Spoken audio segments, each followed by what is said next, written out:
How you doing anyway? I'm good. Good. I'm actually in a good mood. Good. You made it here safely. Definitely. That's good. So I thought we'd just catch up on a weekly basis, hopefully, every other week, Cool. and talk all things entrepreneurial. How's the week been so far? With it being okay. hump day? To be fair, I don't really have like the whole hump day, Monday, Saturday. I don't really know what day it is most of the time, to be honest. I'm the same. I do take into account that it's a new week. When Monday hits, I do think, oh, it's Monday, or someone will say it's Monday. I feel like after I've asked them what day it is. Yeah, I only know that when I wake up in the morning to a member of staff calling me saying they can't make it to school, and then I'm like, great, it's Monday. But otherwise, when something happens to make you know the day, that's when I know. But other than that, I'm like you.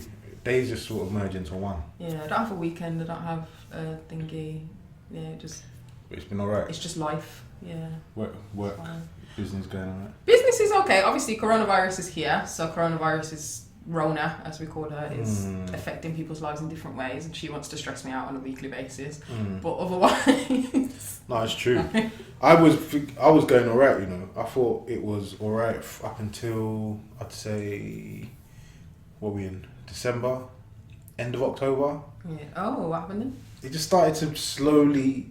People still need cars. Pee me off, yeah, but with the motor trade, people they stop buying cars around when Christmas approaches. Oh yeah. And then our mate Boris put us in lockdown as well. Then nobody needs a car to get anywhere, really. Exactly, and then everyone's like, I'm in an R in whether they should buy a car or not. Plus, are they going to buy PS5s for their kids? Do you know the psychology of like that there's certain months where people struggle to make decisions and there's certain months where they make impulsive decisions? There's a psychology behind it. Yeah, one of my mentors sent it to me.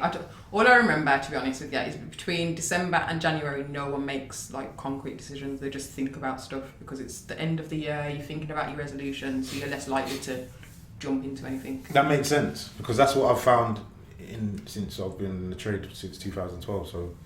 But I think throwing a lockdown in there as well. Yeah. I did November. In your business it doesn't work. In my business it does because people are like, my child needs tuition, my autistic child needs help, but I guess in yours it... What do you do? Because people watching might not know. Okay, then so I provide private therapy to children with autism in their homes, nurseries and schools. I also provide parent training online. That company is called Be Able. My first company that I just described is called AB Able. All the names get a bit confusing. And then I also own a holiday club for autistic children as well. So I didn't know about the holiday club.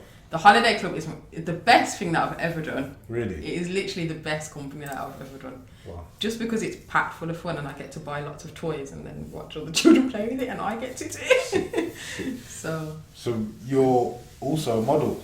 Or have been? I wouldn't say that I'd say I model. You have model. Not one of those girls that are like, okay. I'm a model. It's not on your Instagram bio. Yeah, it is. No. We're not making anything. It was actually my initial career that I wanted to go into. I wanted to be an actress, but... Really? Yeah, but... When did that sort of not happen? Or decided that it wasn't going to happen? It could have happened. I've got obviously the persistence and stuff to do it, but I would have had to move to London at the time. Social media wasn't very big, so I'm short. So I used to get turned away from castings, or photographers would actually refuse to shoot if I showed up. Yeah, I was meant to do a photo shoot once with the girls from Britain's, America's Got Talent, but Britain's. What is it called? Britain's Top Model. Yeah, I can't remember the name of it. Yeah, I was meant to do it with the winners of that, but the photographer actually said that he just wouldn't film. So after that, I was like, I can't be bothered with the. Yeah, I just. You just stopped. Yeah, and there's a few compromising situations I've probably put myself in with people fake advertising and stuff. Oh, really? That's it can be quite dangerous. So it's too much headache to me, to be honest, and it doesn't have any depth to it. I didn't feel like I was going to do something that made a difference, to be fair. So when did you start? I've never actually stopped, to be honest. I started when I was 18. I'm 30 now, and then I've never stopped. I would still do photo shoots now. It's just something that I like doing. I just enjoy it. Because you featured in our advert. Yes, I did. You're the girl sitting on the back of the car. Having my fun, watching my head blow by. And then Sean sold you the Merc. But you're also a real customer. Yes, thank you. I am. A real supporter. Yeah, I love my car as well. I was a bit apprehensive when I first got it, and I was a bit like, do I want this car? But that car's put me in a good journey all the way up to this meeting. So yeah, I love my car. Wicked. So alright, so entrepreneurship then. Let's talk entrepreneurship. Both of us are entrepreneurs. I don't really like. How do you feel about being called an entrepreneur? Do you what's the word? Embrace the name. Yeah, I don't think I did at the start because to me, I'm just always just me. Yeah, I don't really. That's me. It's not like a thing. It's just I just it's do it. Do. Yeah, it's not you. It's just and something you do. I think with entrepreneurship as well, I feel like it's something you almost just fall into. Whereas a job, you kind of apply to be an engineer or apply to be whatever. So, but now, I embrace it. I'm a full-on entrepreneur. I like to create. If it's got nothing to do with autism, I'm not interested. But really? Yeah, I can't do anything else other than that. That's Helping children. Yeah, all of those kind of things interest me. Anything else doesn't. Do you think that's important? 100%. Has to be something that you're interested in because it's hard. Would you say it's the actual children that's your passion, or is it helping people? I think it's helping people. I think it's watching, because with the children that I work with, I have worked with adults as well, like 21-year-olds, 18-year-olds, kind of like these kind of ages. But I think when you watch, I don't know, it's like a gift to someone's life, isn't it? Like when I watch them and I teach them how to do up their shoelaces, for instance, they're going to literally take that on for the rest of their life when they're learning to speak to their parent rather than hit their parent. That's good for the parent, it's good for the family, it's brilliant for the child as well. So I think it's that, like, when I pass away, somebody else has really gained from whatever I've done in my life, and I think that's what. Well, yeah, no, I hear that, and that's the thing. I mean, I'm not majorly passionate about cars. A lot of people sort of are shocked when I say that. It's not, cars aren't my thing, but helping people is my thing. And I know about car finance, so we merged the two together, and I work for myself. So that's kind of what I was trying to get at. Like, would you, when you say you wouldn't do anything else, would you venture into something else if you could see that you could impact people's lives as much? Not that selling cars to people really has that much impact. You keep saying this. I'm going to ban you from saying this, because if you didn't sell your car, I wouldn't be able to get to work. Yeah, that's true. I've got to go and get to my client on the weekend. And the whole reason why I went with your company and the whole reason why I leased a car is because I've bought cars, finance cars, that ended up like realising how much money I'd spent on financing the car just to try and get it at the end. It's like, this is costing me a bomb. And even bought cars, and the reliability of the car that I've got for you compared to that is, I'm not threatened that I've got to go to Reading on the weekend jump in the car and go. I hear you. If I get stuck, I'm going to phone you and say something. The car is saying something. Yeah. You know, I don't like reading the manual. The thing is, you just hit, like, you're right. We are key workers. We've worked all the way through lockdown. We ain't stopped. It's important. People need to get places. But when you hear people talk about teaching kids how to tie their shoelaces, and you're like speaking to people that just dream about having this Merc that they can't afford, it's like, do you know what I mean? But yeah. It's just, I do enjoy helping people, and that is my passion, as opposed to cars. You find in the game that a lot of the people that sell cars don't know about cars. Yeah. The people that know about cars are the ones in the garage fixing them. Yeah. Do you know what I mean? Or putting them together in a factory. They're the real passionate car people. The rest of us, we just love selling, bidding, and helping people. So I just want to know that it looks pretty, so No. I'm coming on that. But yeah, I do think, well, it's like the guy who founded McDonald's. Like, he said that his business was actually property, not burgers. Yeah, and it's true, because if you check where the actual McDonald's are, they're all in good spots. That's why, and they all own the buildings. Yeah, well, obviously it's a few franchises now. Yeah, but the ones owned by McDonald's, they're all in amazing spots. If they were to cash out on the property alone, they're fine. They got like a backup plan. Crazy, it's crazy. So you'll be surprised at how many people like have an underlying type. And that's the thing, when you go in, like, people are going into entrepreneurship or thinking about starting their own business, you have to be a bit open-minded of why you're doing it, I think. Especially if it's just for money. That's just ridiculous. That's never going to work. When did you start? When you started, was it ever about just looking at the money? It was never about the money, but sometimes I would look at the money and judge my success based on the money. Yeah. So, and obviously you still do that to an extent, because your company needs to be sustainable. So if the numbers aren't going up, I can't invest in my staff, I can't pay for the courses, I can't pay out holiday, or, you know, I can't do things like that. So when I first started, it wasn't that the money was the focus, but I used it as kind of like a achievement, like line to say, you're doing well. Did that change? Yeah, 100%. When I started getting calls, it would drift in and out. So when my first company I started at 23, it didn't last. It lasted 3 years, to be fair. And when I started that, I was very anxious about it working. Like, is it going to work? You know, you're kind of thinking, should I do business? Should I go and get a job? Like, it's the starter stage. I would say it was 23. 23, yeah. So 7 years ago. But I think eventually when my staff members are coming up to me now and they give me such praise, like I love having a manager like you, like it's people who, like I've got a staff member who was on antidepressants and now she messaged me and said, because of the job that you've given me, I haven't even taken them in like 2 weeks because I'm so happy. So for me, that gives me the adrenaline, because if they're happy, they're carrying working, the company will make money. The children, I've got children who've started speaking in a month. I've got children who maybe don't speak but have started hearing their parents, and now they can go for a walk as a family, or the parents can cook in the kitchen without their kid kicking them. So crazy. The other day my little boy used, I know it sounds stupid, but he used the soap to wash his hands by himself for the first time. Without being prompted, without anything. So it's those things that, you know, like propel me. Yeah, I mean, for me, when I first started, money was obviously a factor. It was become more and more about survival, and I think I just had an event before on Zoom before you came, and was talking. One of the guys, they was talking about just surviving and getting through, and being persistent with it more than anything, and just to be able to come towards the end of 2020 and know that I'm going into a new year still in business. It's huge success. That's really good. Forget what the bank balance is like. I'm just not going and fretting. You know what I mean? Yeah, as long as you break even at the end of it. That's what I'm saying. You're okay. As long as I'm not struggling to open doors, or I can pay my team and whatnot, you're winning. And I think a lot of people just think helicopter, champagne. Do you know what I mean? See, all these designer clothes. I've never really been that person, to be honest. A lot of people get into, like, they go look on Instagram and be like, yeah, I want to start a business. You can be even worse. Do you get this where people look at you because you're in business and think that's your lifestyle? When I first started my first company, oh my gosh, the amount of people that would contact me more often than they did before.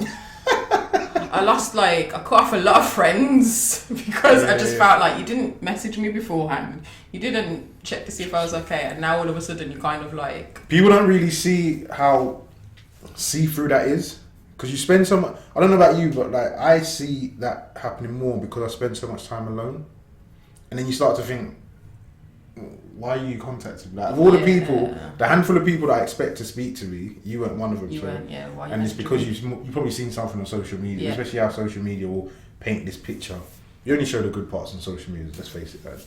Who goes on there and says, oh, I've had such a horrible day today? Like, if I showed the breakdown of the company, I think I would have been put in a mental institution. I'd have lost a lot of followers. Might gained a lot, to be fair. People like real, innit? Yeah, well, and like entertainment, just watch this man get broken by bit.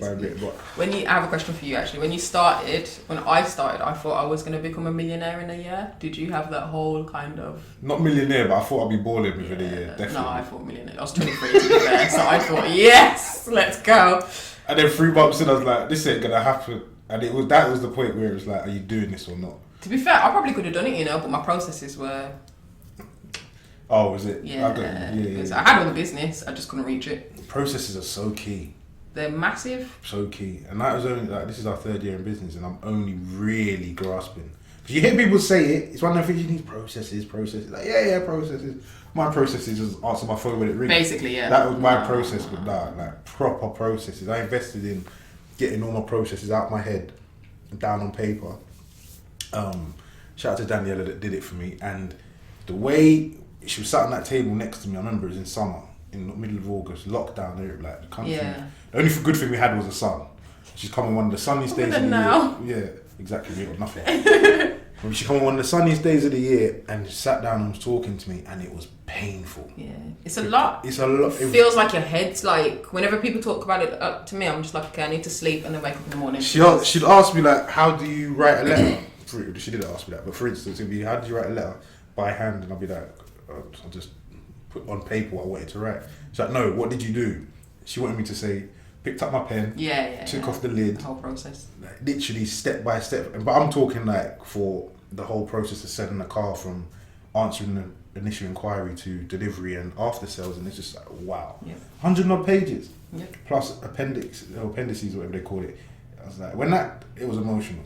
It's a lot. But it was good for me to obviously have, but also good for me to see of how much was in my head. Yeah. To understand how crazy. I was driving myself crazy really when you check it. You were like, when I think about the things that I do now and the things that I used to do at 23, I was so busy at 23 with my first company. I was so busy being productive, doing nothing. And that's true. I wasn't sitting back and thinking. I was just in the box, like I need to work. If I'm not working, then I'm not doing anything. Like I'm not progressing. Yeah. Really, sometimes you need to take the break and say that process doesn't work. And it actually holds you back. It does. If you was busy, or running around doing much of nothing, it will hold you back, and it's just, yeah, it's a lot, but it's also a good thing to learn. You learn how to manage people, how to have a team. Because if one of the hardest things I found when I first started, I tried to bring people on straight away to help with the sales. Explain to me how you sell, and I was like, you just do what I do, just watch me. It doesn't work. It don't work. Whereas now that you got a book that I can just say, read that, and you'll understand. And yeah, processes are so important. But and this is what I say. I used to say, my company, we're a small fish, but we have to act like a big fish, so that if at any point that business comes rolling in, they're ready. Because obviously I wasn't ready before. So did you ever lose any opportunities because of not being ready? Loads. Like my waiting list in my first company was over 200 families. Really? Across Birmingham and just London, 200 families. I was the first company of its kind. It was massive. Is there a lot of competition now? I'd say there is, but I used to get really threatened by this before. I used to be really worried about competition, but it's a good thing. Yeah, because then people have got something to compare to. When you're the only one, it puts extra pressure on you. You know, they can compare services. You can make your service better depending on what someone else is offering. So I'd say it's better now, to be honest with you. When we first started, people were telling me that no one would ever buy a car off the internet. But now Mercedes-Benz have an online showroom. Everyone is doing it because of coronavirus more than anything. Yeah. But before that, you slowly saw more and more popping up. Like there's Kazoo and a bunch of others I'm not going to give free promotion to. Imagine my niece was telling me about this Kazoo. She drove past it and she was like, she's 9, she was reciting the advert. Yeah. You can get a car that you like, and if you want it, you can borrow it. I was like, what? Kinda. Yeah, obviously she's mine. She explained it in her way, but I was just like, his adverts are selling to kids. That's what I'm saying. There's big companies like that out there doing what we started doing 4 years ago. Same, exactly. My first company was 7 years ago, and people are doing it now. But because I got 7 years, not to the extent that we do it. Because obviously I already made the big mistakes. I've got a few friends who do kind of exactly what I do, and when they phone me with their issues, I'm just like, kind of shows me how far I've come, because I'm like, oh, that was me at 25. Yeah, that's so young. Phase me. What was it like being that young starting out? Because I tried a few things, but it was more like hustles as opposed to actual, like you was dealing with people's children. Yeah, 100%. So I started off in the job. So what I've always done is made sure whatever. It's my cousin actually. Shout out to Rena Sparks. I know Rena. I was on her show. She told me that if you run a business or you want to have multiple businesses, just make sure they're all connected. Which is why all my companies are literally, they share customers. They're all connected. Oh wow, okay. Yeah, it's probably one of the best pieces of advice I've got, to be honest. So when I started, I was already working with the children myself. Got you. And I realised that there was a need for what I do. Right. I'm not going to lie, I don't know what I was thinking, because most of the things, I got self-employed by accident. I started a job with a family and they said to me, oh, are you going to do your taxes? And I said, what do you mean? I was already 2 months in. Okay. Spent every penny. Like, oh, right, I thought you were paying me. That was mad. And then with the company, I literally went to sleep. People say, how did you come up with the idea? I went to sleep and I woke up the next day and I decided I was going to employ people. That's how soon after that dream or that? Straight away. I think I'm the type of I'm very like, you can describe my personality as quite extreme. I'm like for it or I'm not, basically. Yeah. So when I did it, I read on the government website how to do it. I was like, yeah, cool, let's go. You know how most people like contemplate, they're like, this is going to be hard. I was like, mad? Nope. I don't know if I've ever told you, but I had the conversation with Lee and I hadn't seen him for a while. Probably a couple of years, because I was literally at work at this dealership every single day. I didn't see nobody. I was just working. I was like, I can't do this no more. I want to go into digital marketing. And obviously with Good Nights Out and all the stuff he's done in Brum, he was the only person I knew that knew Facebook on that level at the time. Yeah. So I contacted him, let's have a conversation, blah, blah, blah, blah. I was having a chat about digital marketing, and literally, this is when he got the car he had before he got the one he got now. I think he had it delivered that day. So he's like, oh, let me show you my car. I was walking to his car and he said, off the cuff, have you ever thought about going into leasing? And I was like, he goes, yeah, the guy I brought this off, I think he sits at home by himself and does it over the phone, and he's like the broker in between Mercedes and me. Like, really? I knew nothing about new cars. I knew nothing about leasing. I went home that night and never went to bed till like 2 in the morning. Yeah. And I called him a week later and I said, I'll set the company up. Yeah. Exactly the same. Like, I think that's important. How you jump into it and how, like, if you don't necessarily do like me and quit your job and decide the next day that I'm going to be self-employed, that might not work for everybody. It might not all be as crazy as I am, but take steps towards it straight away. Yeah. You know what though? You just jogged a memory, and I need to correct myself on this because I'm gonna get pulled up. You know what? Lee actually started me off as well. Come to think of it, and I still have the piece of paper. Basically, he had an office, a unit for his company that he's got now that's moved, and he said to me, "Oh, why don't you start an agency where he wanted me to advertise people, so not necessarily employ them, but you know, there's this person that you can hire, they have this experience." Like a recruitment agency. Yeah, and I still have the piece of paper that he drew it on, like the birth. He came up with the name of my company as well. Yeah, crazy. So my first company, and then you need people like that around you, because I always say, like, I think I posted something on Instagram the other day about it. You need people as crazy as you, and I say crazy because they believe the general public. Yeah, they don't. When I was telling them what we was sitting in the hotel in Great Bar talking about, I'd stop talking to people because I'd feel like I'm mad. Even though it's probably the most sane thing I've ever done in my life, in hindsight, at the time I thought, no, you're crazy, Gavin, why are you doing this? But I kept on going forward. But when you got someone that will plant a little seed in your head, just go with it, man. Yeah. Because them things to me are like, them conversations and moments are blessings. And imagine you didn't get up that morning and you said, actually, let me go and decide go to read and get a job in ad. You probably... I would be so unhappy. Or you'd be 10 steps behind at best. No. It started off a lot, so yeah, to be fair, I owe him a shout out to Lee from Robles as well. Definitely, he starts a lot off. So, no, it is very, very true. It is very, very true. So, did you... Oh, this is a good question, actually. You know how they say it takes 10 years to become an overnight success? I've got 3 left. I'm counting them down, guys. So, have you had a failed business or anything like that before, or any kind of... It doesn't even need to be like a full failed business. I've tried, or I've done events, I've done music management, I've done clothing, I've done music events and comedy events. What else have I done? Obviously the marketing. I did the digital marketing prior to meeting Lee, and then I went again and thought about starting again by myself because I was doing it with someone else. What else?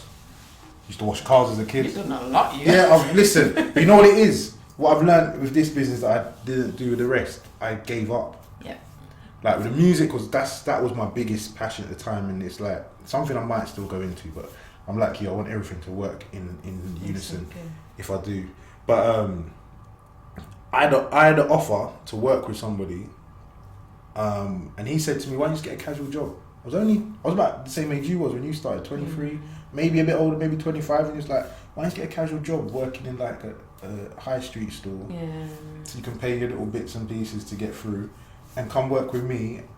But this is when music wasn't in the UK wasn't as big as it is now. He's big time now. Like he's managing one of the biggest artists in the country. Shout out to Anthony.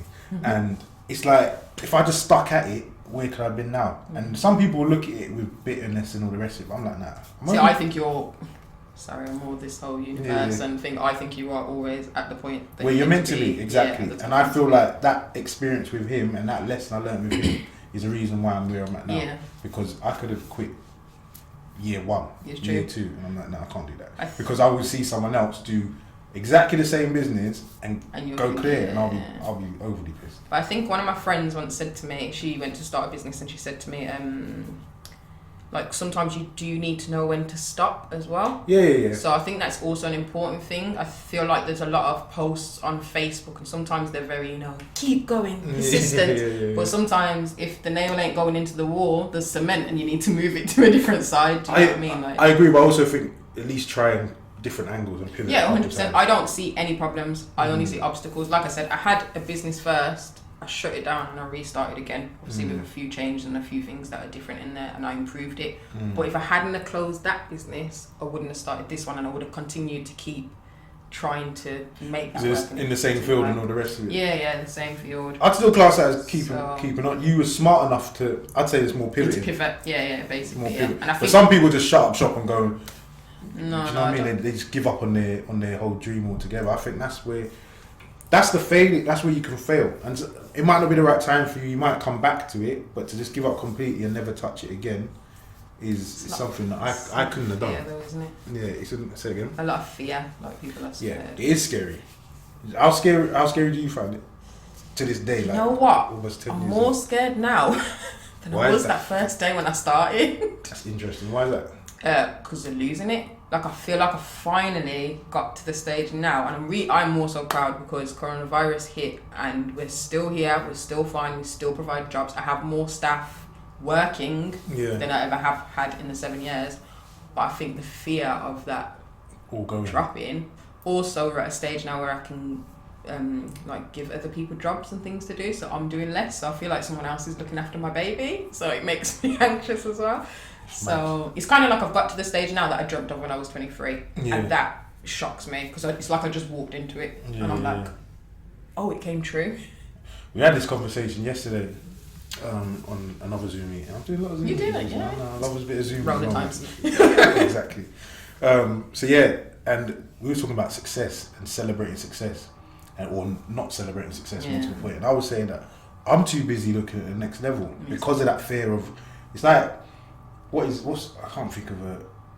It's like dropping off a cliff. It's like you've come to the end of it, and rather than thinking you've got to swing to the next cliff, you're just like. That's what I was thinking. It's like swinging ropes. You don't look back and think about, I just got off that rope. I've done 3 ropes. What do I need to do next? You're looking at the next one, and you keep looking forward, and you keep swinging forward, so to speak. But it is important to look at your successes. But I'm shook and losing everything. More than I can even describe. Especially because I feel like I'm completely unemployable. I am not employable whatsoever. But back when I was 25, maybe when the other company ended, you've been maybe 23. Yeah, I can't work for anybody because I'm going to tell you. If you try and tell me what to do, I'm going to tell you that's wrong. Yeah. I've got a legal team, so we'll contact them if you mess with. But to be fair, I was like this from the start anyway. In my first retail jobs, I was exactly the same. To be fair, so kind of like. I fear having to go back to that. Yeah. And it's bare elements to it. People watching. Every time someone says, "Oh, you're doing well," I appreciate it. Yeah, but you're like. But more of it's just like an extra bit of pressure. It's like you can't lose. But you see, I will never go back. I'll just start another company. Yeah, you have to do something. Yeah. There's no going back now. I know that's what happened. There's no going back now. And if I did, it would be part time at best. Yeah. And that's just to get through whilst I get back. The wicked discount. I'm back to Selfridges because that discount is something that I missed now. Was you at Selfridges? Yeah. No, I'm telling you, it's got to be something that I can do. I would somewhat enjoy for a few hours a week, just till I get back to where I'm going to be. I'm on the till looking for all the discounts that I could get. Yeah, that's fine. But no, it would be exactly the same. But to be fair, I'm lucky because at any time that anything dips, I can actually just go back to working with the kids myself. That's true. So my job's quite unique in that sense. I still work with the children now. So when you say, I don't know how much you can disclose, but what do you mean, like doing the parts that you don't do within your actual company? So I'm self-employed and I work directly with the children. So the same job that I employ my staff to do, I also do with the little boy as well. Got you. So I kind of believe that if my staff see me doing it, 100%. You know, right. You know when you got that manager in a retail store and you're like, that's the difference between leaders and managers. Basically. So I prefer to just do it as well. Yeah. No, that's it. Plus, it keeps me. It keeps you close to. I don't want to say the lower level of the company because my staff are definitely not that, but it keeps you close to the operations, the groundwork. Like I know how my tutors feel, I know how they, what they might be feeling on the days where they're sad and they've got to go to work still, or I think what would you say of all that? I mean, obviously we're talking about how you can never go back. So there's got to be some good stuff. What's the good stuff about being an entrepreneur? Right now, other than coronavirus messing up my life, I work 1 day a week. The rest of the time I have off. Yeah. Because coronavirus is so great, I can't go to all the restaurants that I'd like to go to. I have to just sit in my house. But the freedom of it, the fact that I can say, my sister can phone me up and say, oh, I can't get to my daughter fast enough. Can you pick her up from school? And I'm like, yeah, sure, that's fine. Yeah, it's crazy that you have that freedom that you don't even realise that you lose. Like for me personally, with my 2 kids, it's like it's priceless. Yeah. That's the one reason why I can't go back. Yeah. Because with my son, I was just working because I'm a new dad and all the rest of it. I scared. More scared now. Like, being a dad was scary to be an entrepreneur. Like, constantly working, trying to make sure there's food on the table, basically. And then, so I never really saw him grow up, like in his younger years. Now he's like full-fledged boy. With my daughter, I'm seeing all what I missed with him. And you can't lose it because the years goes by so quick. Throwing your clothes out the drawers. yeah, stuff like that. Forget some of the stuff I see with the public, but yeah, basically getting bullied by my daughter and stuff that I can't lose. But with the what's to say, even going away, just saying I want to go away for 3 weeks. Yeah, and the thing is, people think I'm crazy, but I'll just take the laptop with me because I can literally work. I could move to Italy for a month and still take the laptop and be fine. And your life will be exactly the same. Especially this year, showing me that. Yeah. Because I was away at the beginning of the year and I come back and then it got locked down a couple months later. But at the beginning of the year, I was thinking, I can work anywhere in the world. And it's like the universe just wanted to confirm it to me and say, you really can. Yeah. Because I've not seen Lee like for months. Yeah. Like throughout, I think I've seen him 3 or 4 times this year. Yeah. And we've been working, and my team, some of them ain't seen all year. We've been working and getting stuff done. My team's actually grown. Yeah. Worked with more partners and all the rest of it, all because of the internet. It works, yeah. And but if you're like in a labour, like a job where it's manual labour, you need to be there. Yeah. Or even if it is there's jobs now. What I don't get you, they're going to be telling people next year, the year after, you have to come back in the office and do the same job you've been doing for the last 12 to 18 months. Basically, yeah. Which is crazy to me, but it is what it is. But yeah, the freedom is priceless. But at the same time, because obviously I believe in the exact same time, I feel like some people should be respectful of what someone else wants. Obviously, I have employees. Without those employees wanting a 9 to 5, I couldn't do anything. So, sometimes the entrepreneur life is not for everyone. It is fine to be in a job role that's How do you look at people that don't want it? You're just a person. I don't see anything I'm like envious that. of them. Yeah, really? I'm envious of them because their peace of mind. Like me wanting all what hunger. I want. Yeah, it's a lot. I swear, and people might think I'm taking the piss when I say this, but I go to places like Tesco's and these people are happy working on the till and living their life. Yeah. And I'm envious of that peace of mind because when you finish your shift at 5 o'clock, whatever it may be, you're going home. You can go on your phone and you can talk on WhatsApp or do whatever it is you do. Done, I need to send some emails. It's not even that, but this is the thing. So I'll be trying to have downtime and then something will pop up on my phone and I can't even find it in myself to say, let that rest till the morning. Yeah. I have to be, and my laptop will be out and I'll be back at work again. You don't do that when you've got a normal 9 to 5. So you're right. A, we need employees. You do. And B, I think mentally it's an easier life. Yeah. And I feel like you should... See, I would beg to differ with the easier life thing, to be honest with you. Mentally? Because... And obviously, I've been employed before. I had to deal with managers who... And this is why I manage my company in a certain way. Like, if my employees come to me and they've got an issue, I will move heavens and earth to try and deal with the issue the best that I can. And I think we've got that trust where they know if I haven't solved your issue, it's because I just really couldn't do it. Yeah. But I've had managers where, they just won't name the shop. Won't name and shame the shop, guys, but I want to. I've had managers tap my head and say, good girl. I've had managers purposely sit in staff room and comment at how crunchy my crisps were and make me feel very uncomfortable. Luckily, I've always been quite an outspoken person. The people who work with me at the shop will also know this. But, I wouldn't... They've got to deal with a lot of rubbish as well because somebody else holds the strings to your job. In both, if you're an entrepreneur or you're an employee, someone else holds the strings to you. So you still... Even though you're an entrepreneur and people want to say, I create this life, you still, forgive my French, a slave to somebody. Whether it's your clients or your manager. I'm saying, I always say that I work for my team. They don't work for me. If my team say they want something, I've got to do it. And the website we developed, I said to the web developer, because he's obviously working for himself as well, he was having a laugh and a joke. I said, bro, we need to get this done. I'll get him put under pressure. Yeah. I'm going into the Monday meeting and I'm saying, oh yeah, the website's coming. He said that last week. And I'm thinking, I know. It's true. I feel like a letdown. So you are right. And then going on about the management thing when you're an employee. I remember I was older than that. I was about 18, 19. Yeah. And I remember just walking out of a job at lunchtime on my lunch break and never going back purely because of the manager. Like, I'm not on it. So you're right. So I feel like there's different, they might go home and sit on their phone, but they're sitting on their phone thinking, I'll go back there at 9 tomorrow. Do you get what I mean? But don't you think some of them people, because I'm talking about the people I'm envious are the ones that are genuinely happy. Doesn't matter. You still have a bad day in it. You still have something. You still got to go and request holiday off somebody, and Some people pray don't that mind they that, say though. yes. I guess some people don't. Yeah, some people aren't as bad as me and you, maybe, and be like, Yeah. why do I have to ask you if I want to go to Barcelona? I'm out. Oh, I'm sick for 7 days. No, that's what I'm saying. The like, cold made me catch a tan. can't be coughing. Basically. Can't be coughing like that in 2020. You know? Don't worry, it's not real, it's fake. Calm down. See the vein popping in your head like, Rona, is that you?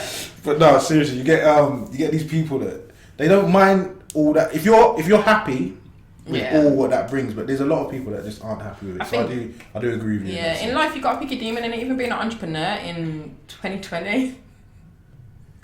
When March came and he said that he was locking everything down. Could you imagine that? You know what? I was so stressed out that I was calm. That's what made me scared. I was so stressed out that I was calm. That's what stressed me. I didn't lose any sleep. I didn't stop eating. Did you feel like the world was ending? No, like... I kind of felt like... I get what you're saying, because I was like, right, if this is it, then this is it. This is like... I was kind of in that zone of... This is it. This is what they've been talking about all them years. This was meant to happen. Was it 2025? Yeah. No, I think for me, obviously, you know that I had a dislocated my knee. I had an operation. I just started walking in March, and then he said basically I've got nowhere to walk. Stay in your house. So I think for me, it was too many. Like, I didn't have time to breathe, so it was almost just like, cool, what can I do? And for me, took it in your stride. So yeah, I've got a lot of staff members, and I said to someone the other day, like, I take it seriously. To me, their children are my children. If I don't make the right decisions and they don't get paid or they don't get the furlough, I haven't set up things properly. It's people's lives, bills, like things. It's a lot, man. It's a lot. There's 33 of them. It's a lot. I think we just doubled down. That's one thing we did. I think that was just a coping mechanism more than anything looking back. Do you know what I really was grateful for though? I didn't have a clue what furlough was. Because I didn't have no employees. It was really easy, I didn't have no employees. But the reason why I was grateful is because I was on a WhatsApp call with 3 of my friends. So they were all sitting there talking about furlough. Yeah. And I felt dumb. Oh. Because I literally was like, in the know. what's this furlough? Because I don't watch the news. Yeah. Especially around them times when they were telling you people dying. Like, my mum would watch the news. I was trying to tell her to come off it because it was depressing. Yeah. Like most days, but it was extra depressing in March, April. Someday, like, they're talking about this furlough thing, and I've got no business looking at furlough. And I'm like, what's furlough? And then they started to break it down. I said a little prayer up because to not be in a position to even, like, that must have been so scary for people to think about having furlough. But I think the benefit is that a lot of people come out of that wanted to, we're talking about people that think about an idea or have this ambition and they don't follow it through. Yeah, they got a chance to follow it through. That furlough position must have made them see that thing where you were saying that your job can just get taken from you. Yeah. At least as an entrepreneur, like you said, and a very good point you made is that our success is very much in our control. And that's what I learned when I closed my first company. Before I was scared, like, oh, this is it now. I'm going to have to go to the job. But it's you. It's you that rebuilds stuff. It's your persistence. Yeah, exactly. I refuse to fail. And I don't see failure the same way that everyone else does as well. I used to. Speak on it. But, like I said, I don't see problems. I only see obstacles. What do you see as failure then? I don't see anything as failure to me is giving up. I agree. That's what I say. I say the only way you fail is when you quit. Like I said, with the music thing and with events and all the rest of it, I failed because I quit. You quit, yeah. Not because I had one bad show or because my artists didn't do as well as we expected them to do and they end up quitting themselves. But I failed when I quit and decided that, I don't want to do this no more. I'm going to go and get a job that I'm not really happy in. Yeah. So and one of my favourite quotes is defeat. You can only be defeated if defeat is accepted as your reality. Yeah. It's literally one of my favourite quotes. So whenever I'm feeling down, I'm like, is defeat my reality? No. And don't get me wrong, I've had to learn how to have sad days and allow myself to feel overwhelmed and stressed because I'm human, not a robot. And sometimes I can get caught up, like what you said, like just keep going. And sometimes you do need to sit there and be like, this is hard, and you feel so lonely. Even though I've got a team and I've got family and my family is so supportive, I've got like friends like yourself and stuff, you still feel so lonely sometimes. Yeah, 100%. Like, it's real. So because it's your baby, like you said, it's your thing, and no one else is ever really gonna understand that. How, do you know what I mean? I've got a business partner, and my view of the business is always gonna be different to like anything. Everyone's perspective is different, so only I'm gonna really understand how it feels like that. Do you know what I mean? So it's just and it's not a case of how I feel about my trainers. It's a case of how I feel about my life, because this is my life. Yeah, to me, It's this is not a everything. joke. This is my kids' future, Yeah, especially exactly. because I've been My doing it for grandkids. so long. Yeah, exactly. There's no going back now, really. If I mess up, that's the difference between my kids, having that one meal a day and having 3. Yeah,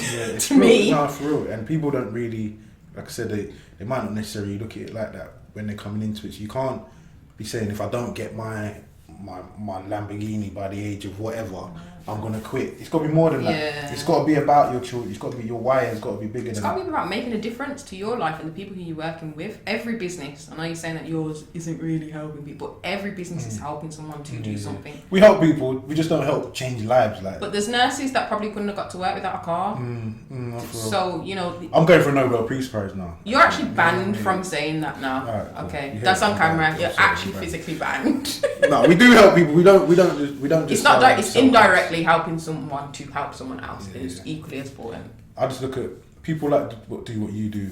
People that work in healthcare, like top of the tree. But like you said, you lot can't get to work Yep, and school work, yeah. without us. My clients are very far away from my house. I'm not catching a bus. And when my leg was bad, I had to catch the Uber. It's very expensive. Yeah. And keep Uber drivers on the road as Basically, well. yeah. I helped them out for a period. 7 months, I helped them a lot. No, wicked. So, But yeah, man. Good catching up anyway. We'll do this easy. again. Cool, yeah. Yeah.